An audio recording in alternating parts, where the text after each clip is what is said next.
Under the bright lights of Las Vegas, the air was thick with anticipation. The Hard Rock Arena pulsed with noise, chants, camera flashes, and the electric hum of expectation.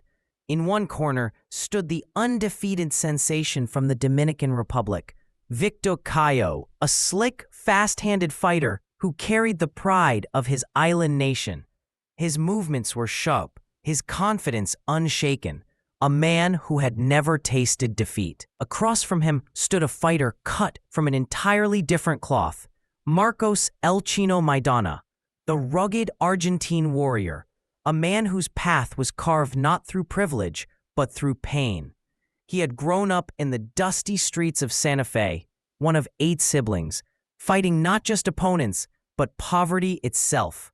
Tonight wasn't about fame. It was survival, redemption, and a chance to prove that raw power could conquer pure skill. As the bell rang, 2 worlds collided. Speed versus strength, finesse versus fury, and the crowd could feel it. Something dangerous was. The opening rounds were a test of nerves.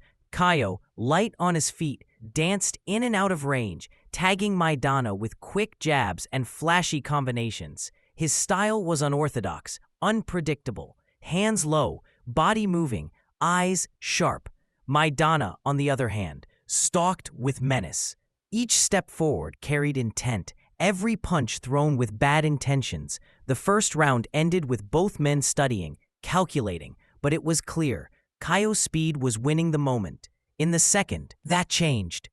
As the final seconds ticked away, Maidana closed the distance and unleashed a looping left that landed just as the bell rang. Cayo crumbled to the canvas, his first time down as a professional. The crowd gasped. It was a reminder that against Maidana, one mistake was all it took. Cayo's corner protested, claiming it was after the bell, but the damage was done. When he rose to his feet, something in his eyes had shifted. The undefeated champion had just felt the power of a man who refused to be D. Rounds 3 through 5 turned into a brawl.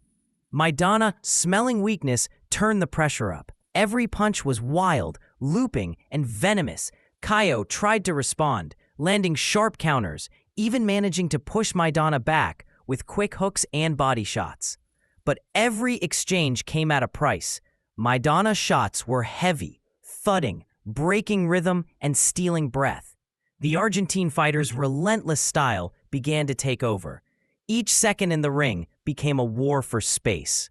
Cayo's movement slowed, his defense loosened, and his low guard left him exposed. Maidana capitalized, rights to the body, lefts over the top, constant pressure. The crowd roared with every blow. Cayo's heart kept him standing, but the punishment was relentless. Maidana wasn't the most technical fighter, but his spirit, his hunger, and his willpower were unmatched. Every punch screamed of a man fighting for something far deeper than a title. He was fighting for every hardship he had ever endured. Cayo's heart kept him standing, but the punishment was relentless. Maidana wasn't the most technical fighter, but his spirit, his hunger, and his willpower were unmatched.